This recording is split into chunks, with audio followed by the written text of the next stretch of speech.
Hey y'all, what's up? Make sure you go hit that community tab. I left a note for you. And there's also a picture over there of Trippy Red's ex-girlfriend doing a split and busting it wide open on Joe Henry. If anybody can explain to me what part of the storyline that required that move to happen, I would greatly appreciate it. If you are a TNA watcher. I'm not gonna lie. I haven't really dived into TNA since Naomi left. I was only over there to watch Naomi flourish.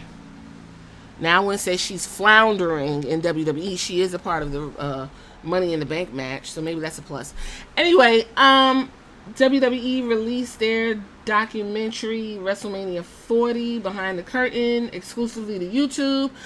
If you watched it, go watch it. It's fun. It's like a walk through nostalgia because that happened seems so long ago.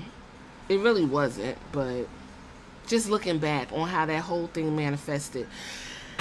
When you watch it, or when I watched it, let me say when I watched it, I got the feeling that they want you to believe that they had the pulse of the fans from Jump Street.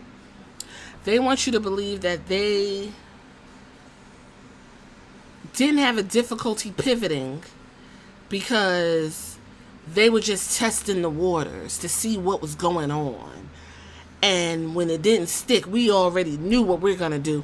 That's what they would lead you to believe. But if you were there in real time, like a majority of wrestling fans were, that's not how it happened. Now, I don't really care for Cody Rhodes. I didn't like the way Cody Rhodes came in and immediately started talking about this fucking weak ass story every fucking Monday, Thursday, Friday, whatever. Cody Rhodes is about to burst into tears talking about his story and why he has to win it and why. Then he went to WrestleMania 39 and lost it. I loved it and I thought that was the end of that bullshit. But no. Cody went on to win the Royal Rumble for a second time. And he chose Roman Reigns because from our understanding and our conditioning as wrestling fans specific to the WWE, when you win the Royal Rumble, you get to choose who you want to face. And he chose the big dog, the big prize, Roman Reigns. He did not choose Seth Rollins, okay?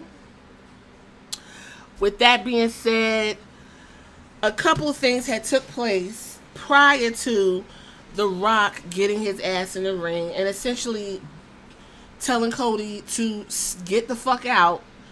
His time will come next year. So while we all were suffering with Cody and his fat tongue going on and on and on about what he wants to do, while Roman was like chilling, and him and Seth are like crossing each other's path, and then there's a lot of tension and all this bullshit is going on. The Rock was in the wings working with Endeavor. In the beginning of this documentary, he tells this long story about going to Hawaii. The Rock is like Jennifer Lopez. He has to remind you that he's Samoan and that he grew up broke. And like Jennifer Lopez, she has to remind you that she's from the Bronx and she was on the block. It's really no different, and it was really like unnecessary. He had to remind you that him and Nick Khan grew up together, and that is where they get the rapport. And the sister was there, and she looks very interesting, to say the least.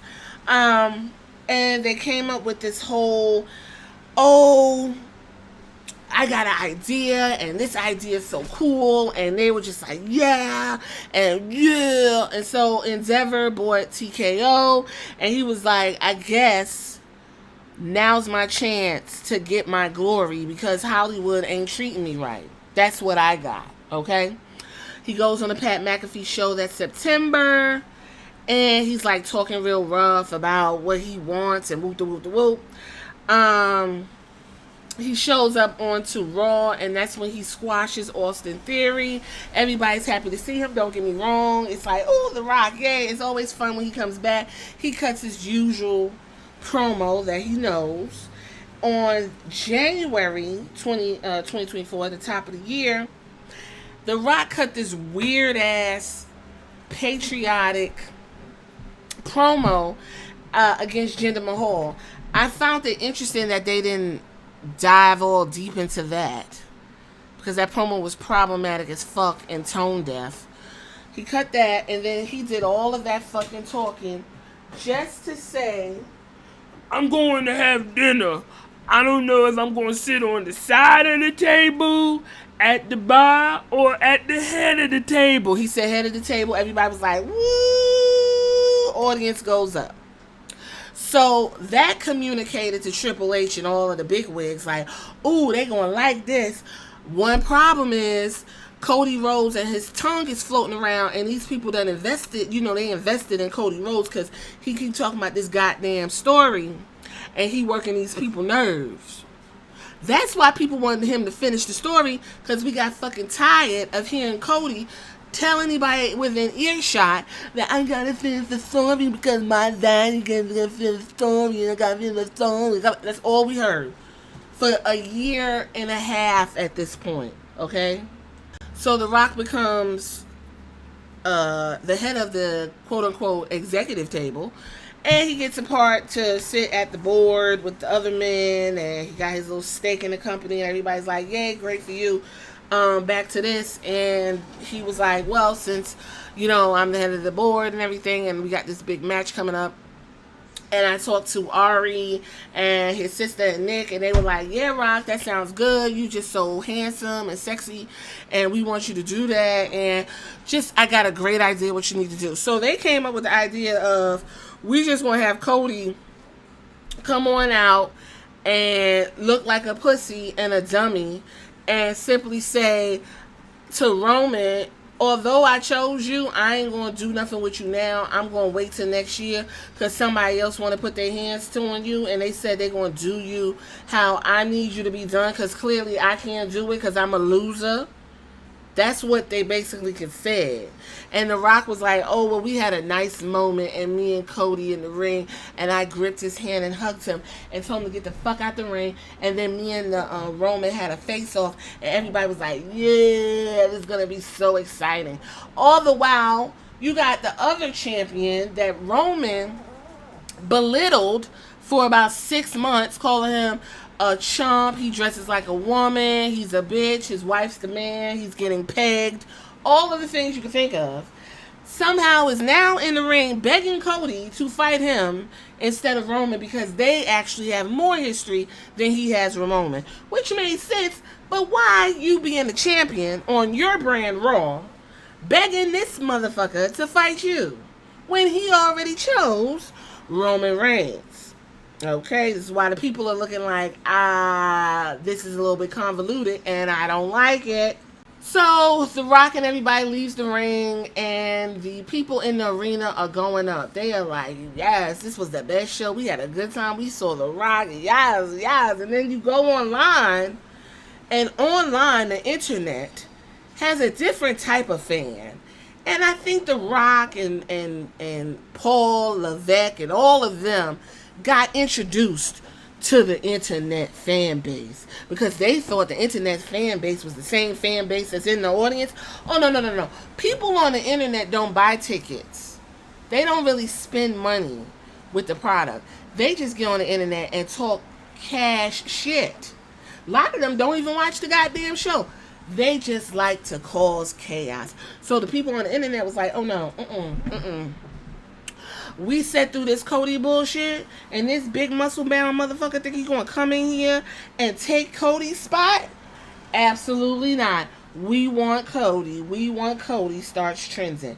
Then we get a cutscene of Cody, and he's in his trailer, and he got this dumb look on his face like, what in the fuck did I just do? I'm the guy. I just came back from AEW. I'm WWE's biggest acquisition. Okay, I'm the EVP of a other company, and now I'm back in the company that I said treated me like shit. And I'm the guy. I'm the one that's supposed to beat Roman Reigns. And this big muscle bound motherfucker literally did the same thing he did to me that CM Punk had already warned me about. What? That is the look on Cody's face. So Paul, he's like, well, listen, Cody, don't worry about it. We're going to see what happens. And if don't nobody say nothing, we're gonna go with The Rock and Roman because it's about the business and money makes money. That's how they sound, okay? It's about the business. But unfortunately, the internet, they was doing a lot of talking. Motherfuckers was like, no, fuck the business. I paid money to see something, to get some closure, and you ain't about to not give me closure today, motherfucker. We about to fight. That's what the internet told the people. Meanwhile, the people in the audience is like, that's fine, we'll take The Rock and Roman. Where's the beer and popcorn and why is it so expensive? I have to go to the bathroom. That's what the people in the audience is my kids having fun? There's not enough pyro. Meanwhile, the people on the internet's like, we want logic. You gonna give us logic, and you gonna make this make sense because we are wrestling fans, and I don't get no pussy. That's what the internet's saying. So here comes The Rock with his Malcolm X glasses on, and he says, you know what? This thing happened. This thing that I never experienced before. Well, I experienced it outside of the wrestling universe when everyone's telling me how fucking awful and stupid I am and unbearable I am on set. But when I come to the wrestling universe, I don't come to be told what to do by a bunch of slack-jawed, syphilis-infested, trailer-park trash yokels and a couple of black people sprinkled in. I come to the wrestling realm to get my ego sucked on, my nipples tweaked. And these motherfuckers ain't doing what I came to get done.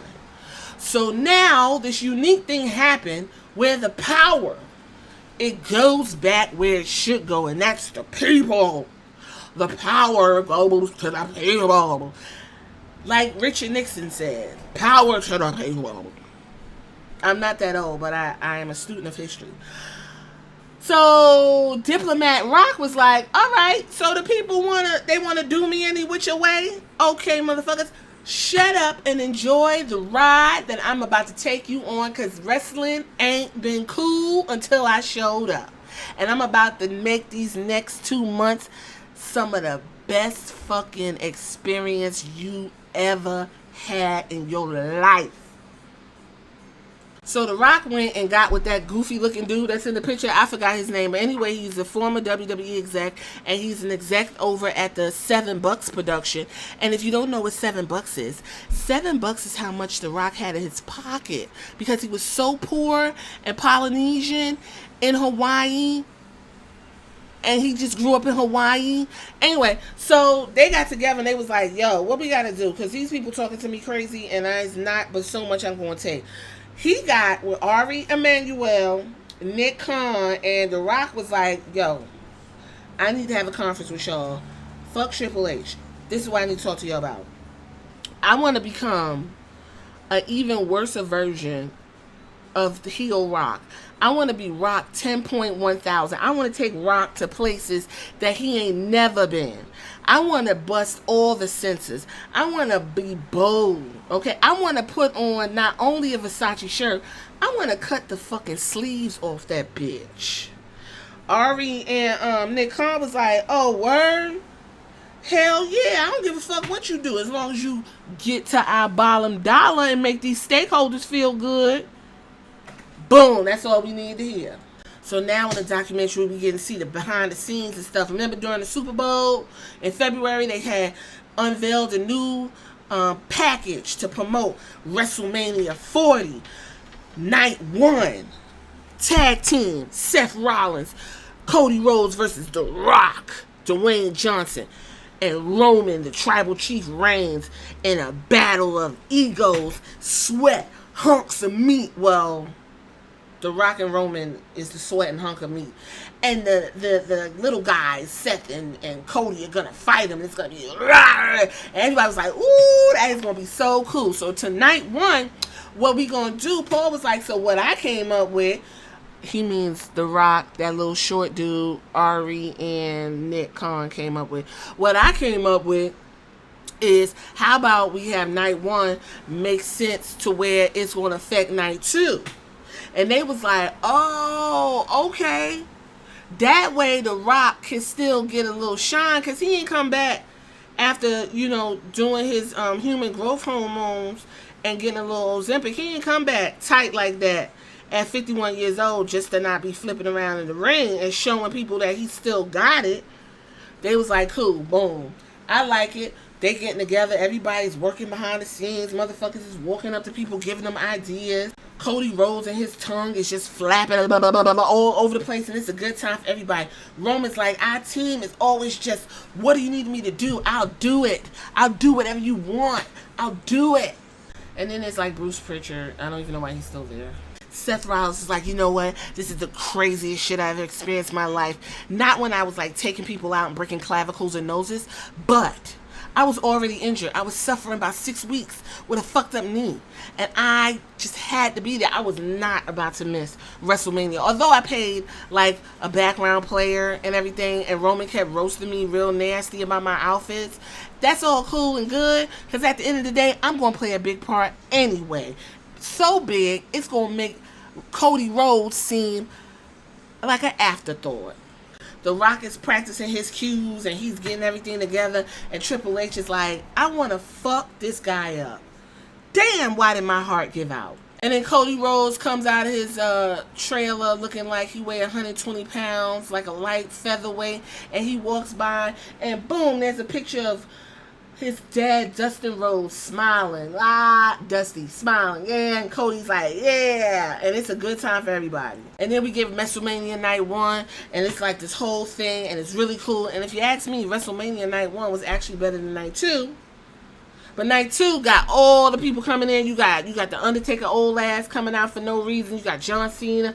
You got who else came out? I forgot. All the people come out. You got the Usos had to throw each other off the side of the thing, and it was like this big accumulation of the world coming down on Roman Reigns. And the saddest thing that ever happened, it took place where Roman, in his time of confusion and the need to get payback, hit Seth Rollins in the back. Seth came out all fucked up, just terrible. Hit Seth Rollins with the chair instead of hitting Cody Rhodes. Hit Seth Rollins. Everybody was like, oh, that's what Seth meant when he meant, I'ma be your shield. This motherfucker is so smart the way he spent that story. 1, 2, 3. And the worst thing that ever happened in professional wrestling, Roman Reigns' reign ended, and now we're stuck in the Cody vortex of, what do you want to talk about? Every other night, barely wrestling. Oh, we want Roman, we want Roman. But what do we get from all of this? Basically, WrestleMania 40 was a fantastic roller coaster, like The Rock said. I will agree. He told us every time he got in the ring to shut the fuck up and enjoy the ride. You cannot deny The Rock brought some spice and some attitude era to this whole story. He was smacking motherfuckers. He was getting smacked. He was whooping people with belts, playing in blood, cussing out the fans. He was doing like fucking Instagram stories, cussing and stuff. It was some good shit. And I'm not going to deny that. WrestleMania 40 was a good ride. Now, Cody has told his story. The fucking story's over. I don't want to hear shit about it. Actually, Cody told his story so good that recently at Madison Square Garden, he got to hold the belt that his daddy held, and that continued the story for real.